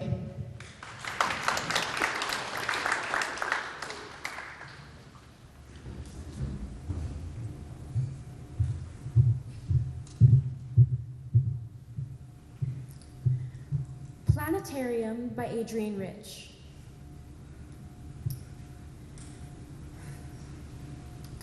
Thinking of Carolyn Herschel, 1750 to 1848, astronomer, sister of William, and others. A woman in the shape of a monster in the shape of a woman. The skies are full of them. A woman. Among the grass, in the heart. Can you give me that line, please? In the snow, among the clocks and instruments, or measuring the ground with poles.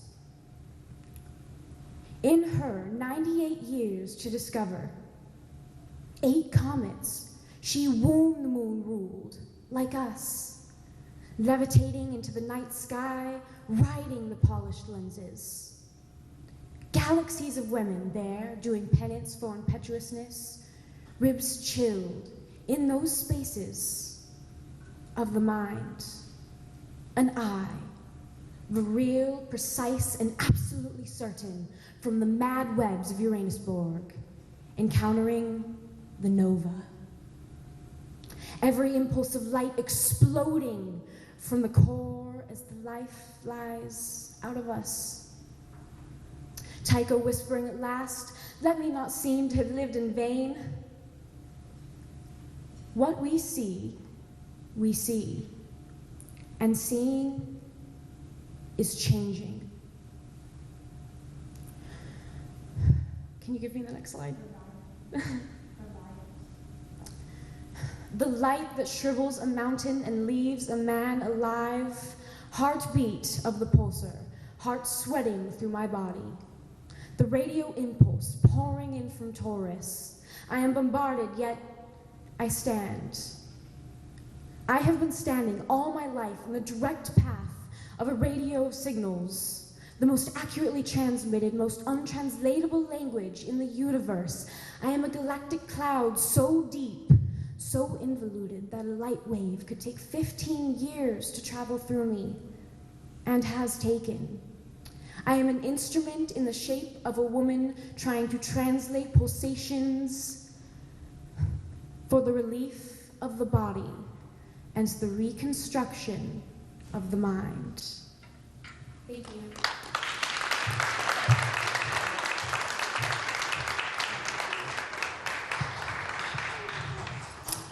What's purple and hums? An electric grape. What's pink and fluffy? Pink fluff. What's brown and sticky? A stick. Woo! All right, so knock knock. Who's that? Daisy. Daisy who? They see me rolling, they hating. Clara Batchelder. Okay, I'm Voldemort for this, just so that everyone is aware. I'm Harry Potter. Yes. Knock knock. Who's there? You know. You know who? Exactly. You got it, you got it. Oh, I think I really want a job cleaning mirrors because I could really see myself doing that. Woo. So, our next contestant is Nora Gibbons. For extracurricular activities, she participates in lacrosse, drama, and Irish step dancing. She can kick really high. She was born in Bay Ridge, Brooklyn, New York, in the city. Yeah, okay, we'll find more jokes since we're not ready.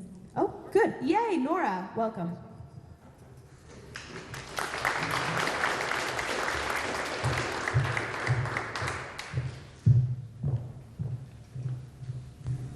Blackberry Picking by Seamus Heaney.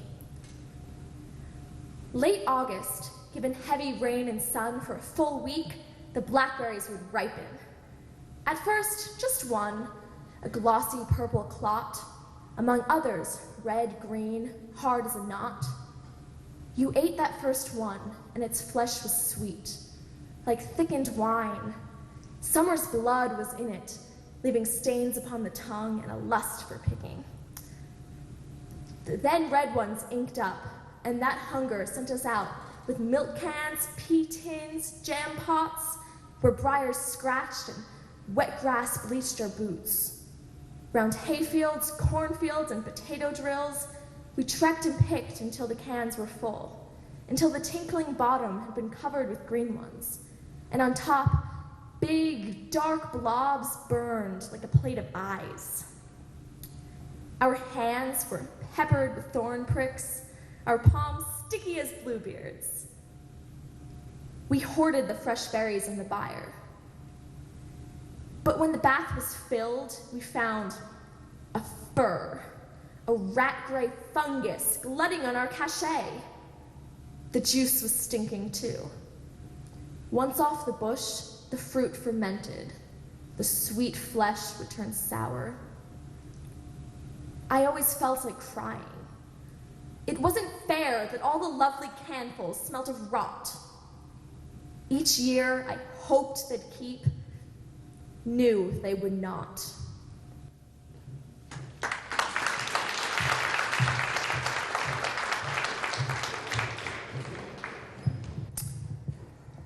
What did Jay-Z call his girlfriend before they were married?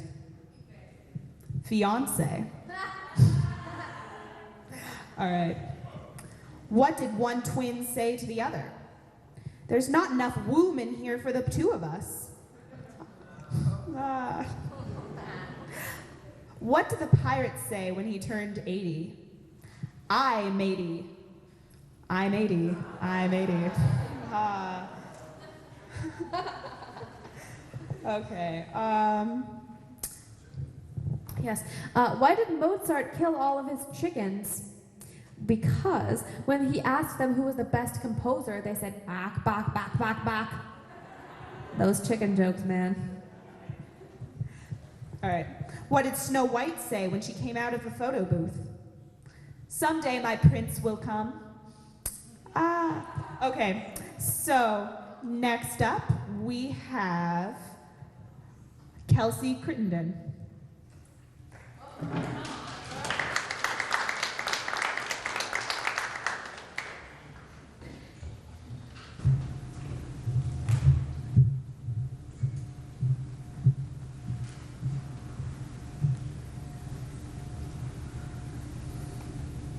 No Coward Soul is Mine by Emily Bronte.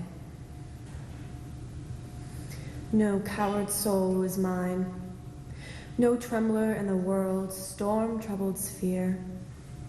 I see heaven's glories shine, and faith shines equal, arming me from fear. O God within my breast, almighty, ever-present deity, life, that in me hast rest, as I, undying life, have power in thee.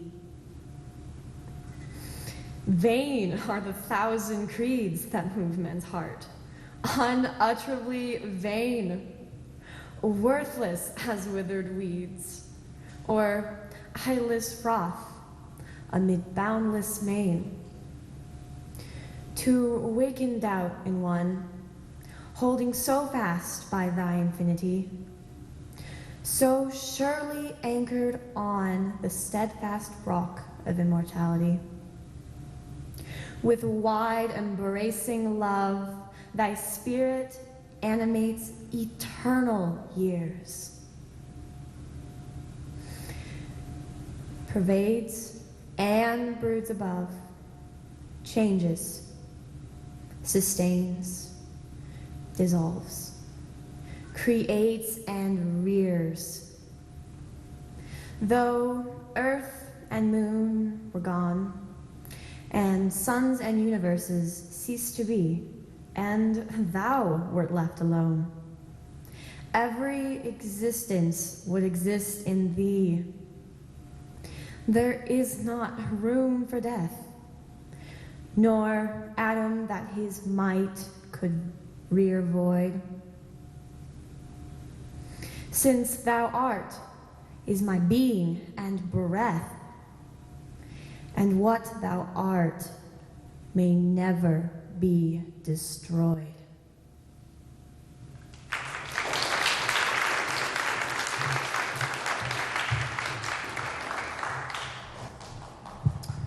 So, one more jokes before we say goodbye tonight. Why didn't the lifeguard save the hippie? Because he was too far out. Oh. So Kelsey was our last speaker, and so Ms. Gant is going to talk to us. Yeah, so let's have a big round of applause for all our amazing speakers tonight.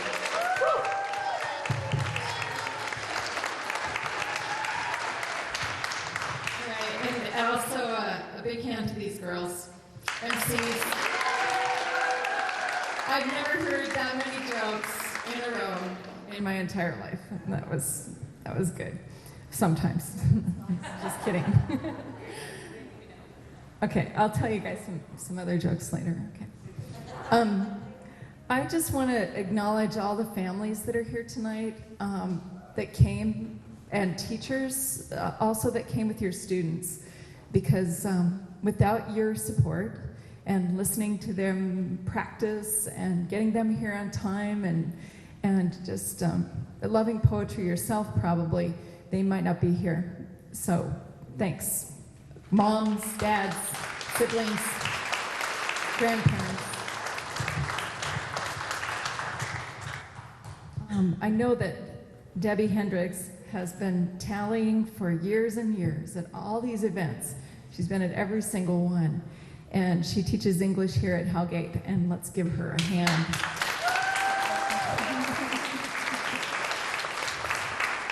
I know I wouldn't want to be doing all those numbers. And we also have Jean Croxton to thank. She's on book for students and checking the accuracy tonight, and she has also done this ever since we started doing Poetry Out Loud. Thank you, Jean. Tonight we have the state coordinator, Margaret Belisle, here in the house. Can you stand up, Margaret? Margaret is the untiring champion of poetry in Montana, and she has taken the job on every single year that Montana has been doing this, 9 or 10 years, I think it is. And she's taken students all the way to nationals in Washington, D.C., and coached them and made sure they had sleep and food and plane tickets and loved ones nearby and getting into the line at the White House on time or going back and getting your passport or whatever. She's really taking care of folks there, and she'll be here tonight. She said we can take 7 students from this competition to the state competition in Helena, and that is March 14th, Saturday. It's all Saturday long. So if you want to get out of town, go over to Helena. It'd be really great to have you in the audience there. And even if you don't happen to be reciting, I hope some of you students will think about going there, making carpool or get you there and support each other.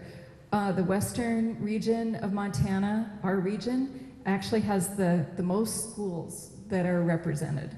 And I don't want you to feel alone because I think there are something like 2,400 schools across the country that are doing poetry out loud right now, just like you are, and choosing students to go on.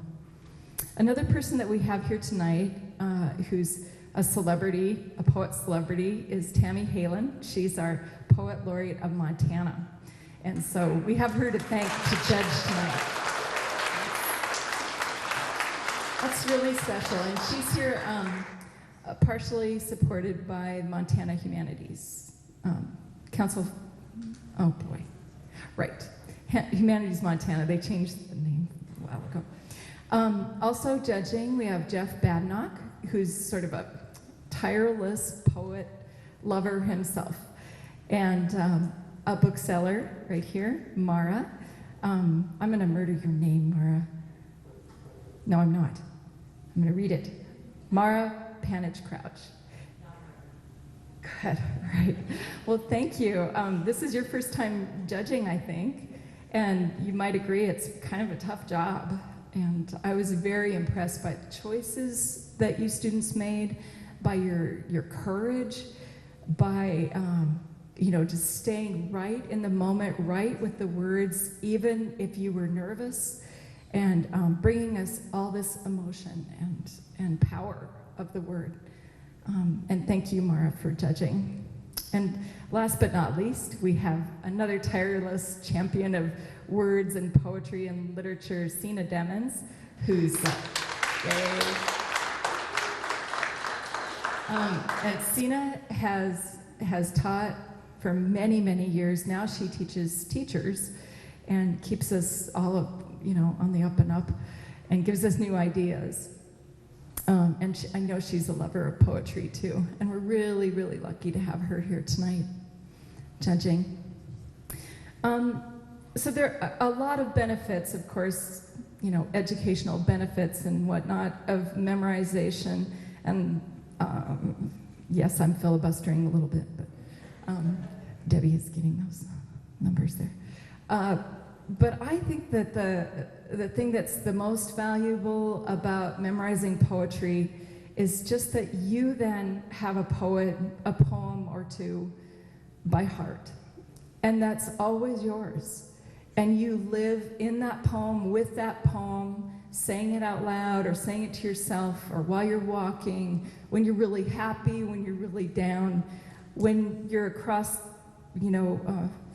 a very awkward dinner table with somebody that you love and you don't know what to say, and then you have a poem, It's a really good thing for romance, for awkward situations, for connecting with other people who love poetry too. But most of all, it's for you. You have it now. And you'll have it to differing degrees in different ways in different times of your life, probably. So congratulations to all of you for memorizing poems and the courage to come up here and give us those poems tonight. Thank you. So come on up here, please. Everyone who read poems tonight, who recited poems, all 17 of you, come on down.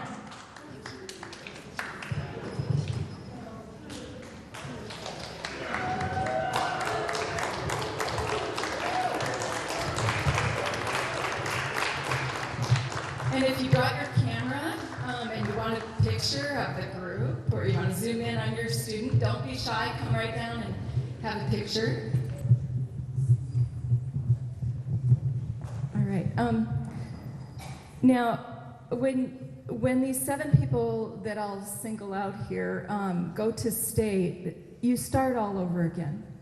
You bring these 2 poems that you brought tonight, you add another poem, but there's no first place, second place, third place, or anything. You start all at the same point again. And so I want to not downplay those of you that worked so hard and delivered so fluently tonight. But I do want to praise all of you, for standing up here and giving these poems that you did work so hard to bring. But also I want to acknowledge, so I'm going to read these in alphabetical order, that now you start all over again. Now if you're not going to state even, you start over with another poem and you memorize that, okay? All right, so now I've got to do this in my head. I'm a librarian now, so I know my alphabet. Okay, so there are 7 folks here and an alternate. The alternate, I'll just name first Abby Powers. Can you step forward? Abby. Good job. And then in alphabetical order, Lena Babcock. Thanks. And can you now step forward and stay forward so we can get your photo too? Okay. I'll have to put the microphone down and get my camera, and I'm going to get your photo. Okay. All right. Thanks, Lena. Okay. No, I can't do alphabet. Yes, I can. Rachel Devine.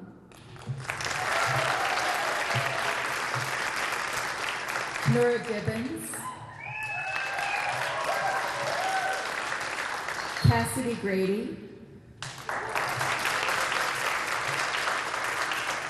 No, I can't do alphabets. Esther Lyon Del Sordo.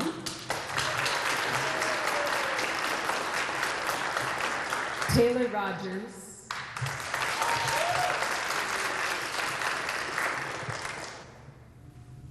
I'm bad at this. Okay. And Courtney Miller.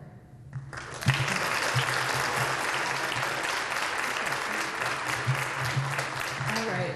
So thank you, everyone. And I hope you have a really safe ride home. While you're getting packed up and everything, don't hesitate to congratulate each other, stay in the moment, have some fun with each other a little bit, listen to the brass band, and if I named your name to go to state, please stay on the stage so that I can introduce you to Margaret Belisle, and then she will give you some information and different things to fill out, right? Yes. Okay. Thanks again, everybody, and good work.